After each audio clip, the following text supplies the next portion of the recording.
Hello everybody, my name is Cole and welcome back to How to Design Levels for Video Games.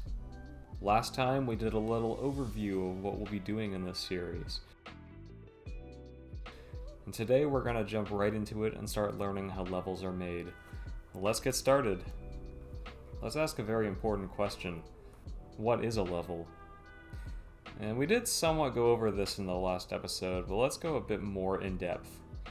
To reiterate, a level is an experience that is designed for the player to engage with within the context of a game.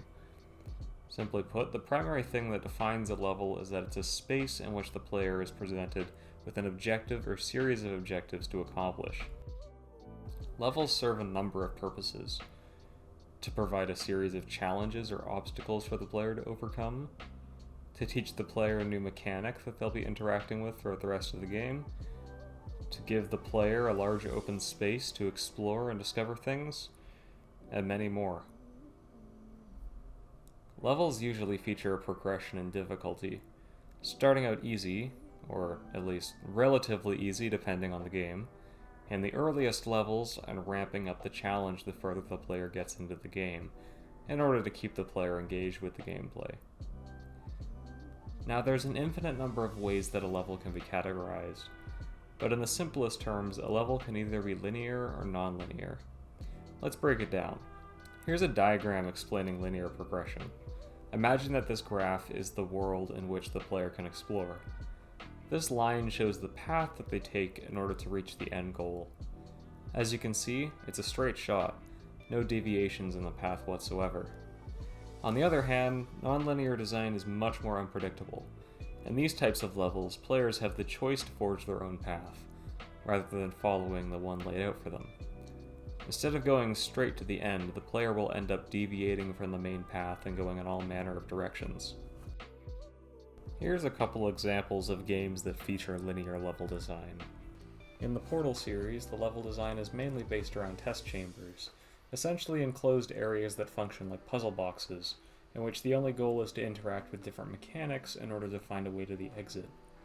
In some instances, the player moves around outside the boundaries of the test chambers, but in both cases the game's progression is very linear. Puzzles most often have one set solution, and the order in which the test chambers are completed is completely linear. Next, let's talk about the God of War series. In these games, there is a degree of exploration involved, as players are able to explore to find hidden treasures and optional side quests. However, the game's quest structure and approach to world design and storytelling is dependent on the player following linear paths. The same goes for the Final Fantasy VII Remake, which is a heavily story-driven experience. Due to the way that the story takes the player across the different parts of the city of Midgar, its level design is very direct and propels the player forward without emphasizing exploration. Many titles in the Kirby series, such as Kirby and the Forgotten Land, can be seen as very straightforward on paper, but their linearity allows for some really tight and polished level design that a more open-ended game wouldn't be able to achieve in quite the same way. So to summarize, all of these games are typically seen as linear, but that isn't a bad thing. It's simply the result of the type of design that these games are going for. It's not so much that the designers wish to limit the amount of engagement that a player can have with the level, but rather that they are designing very focused and structured experiences for the players to interact with. Higher levels of non-linearity would conflict with the approach to design that these types of games are going for. And now here are some games that feature non-linear level design. The Legend of Zelda Breath of the Wild is renowned for its minimalist structure that encourages player experimentation. The player can complete objectives in any order, or if they wish, they can skip everything and head straight for the final boss. There's so much non-linearity in this game that some people might even consider it excessive. Elden Ring is another game that offers a lot of freedom. Its core loop is built around strengthening your character in order to take on bosses throughout the main quest. The game allows the player to explore freely around its highly unpredictable world, exploring hidden caves and dungeons. In my first playthrough, I didn't even attempt to progress the main story until I was 20 hours into the game. And games such as Super Mario Odyssey have a very sandboxy approach to platforming, which are much more open and provide players with many means of reaching objectives. The order in which players can complete the objectives is also very unrestricted.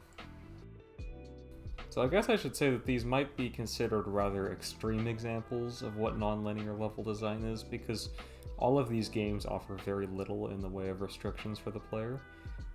Nothing is stopping the player from doing pretty much whatever they want in whatever order they want. But non-linear level design does not have to mean a big open world with limitless player freedom. What's important is that the path that the player takes to accomplish a goal is unpredictable and variable from player to player.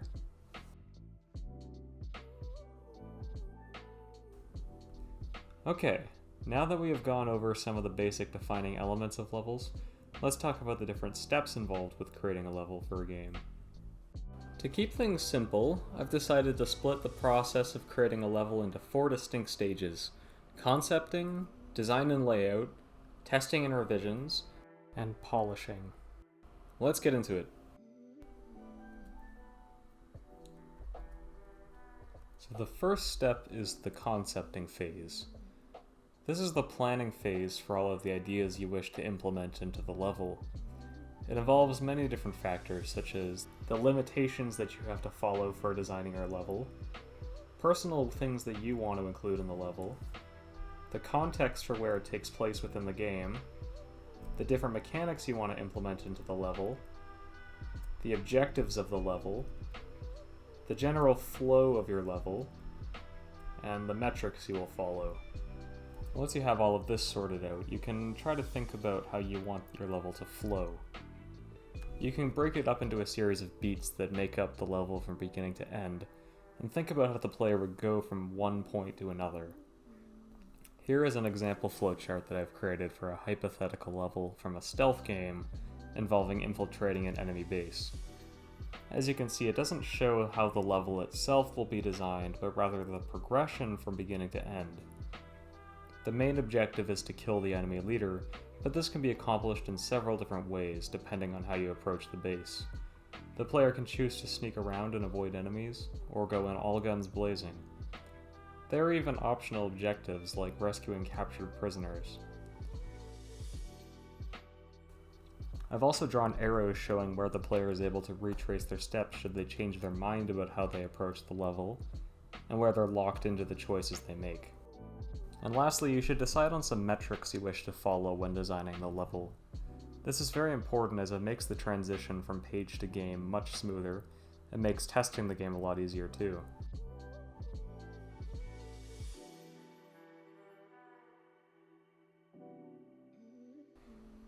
Once you have a proper idea of what you want to do, you can begin to actually design the level.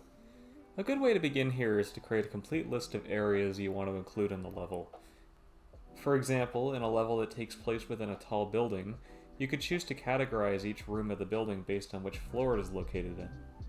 From there, you can create a bubble diagram that shows how all of these different parts of your level will connect to each other. It makes the process of actually creating the map a lot easier if you know generally how the rooms will be laid out. Next, you can start designing a simple map. It doesn't need to be very detailed, but it will allow you to get a feel for the layout and visual design of your level. Next, you can create a more detailed map that more closely follows the metrics you decided on earlier. In this particular case, I decided to create a tile map, which is a great option. So these are just a few examples of what you can try doing.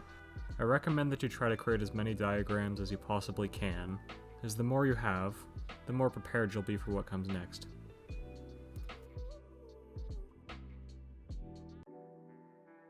Once you have finished laying out your level, you can get to work on fixing up your design, making improvements, and settling on the finished design you'll use in the game. For this part of the process, I recommend that you try and create a simple prototype of your level in Engine. Many engines such as Unreal or Unity include rudimentary features for free that make whipping up quick prototypes of your level very easy. These are commonly referred to as blockouts. Doing this will make it very easy to test out your ideas quickly, find problems in your level, and get it fixed up. This stage is the perfect opportunity for you to really start looking for feedback from other people. More importantly, you should get people to playtest your level so you can collect data from it. Aside from playtesting the level yourself, recruit other people to playtest it as well. Remember, the purpose of this stage is to continuously iterate on your design until you're satisfied with it. The more feedback you have, the better. You'll likely come up with a lot of different ideas for how to fix up your level, but it's advisable to not become too attached to any ideas you come up with, as they're just as likely to be scrapped. After all, the revisions process will essentially be repeated over and over again until the level is good to go.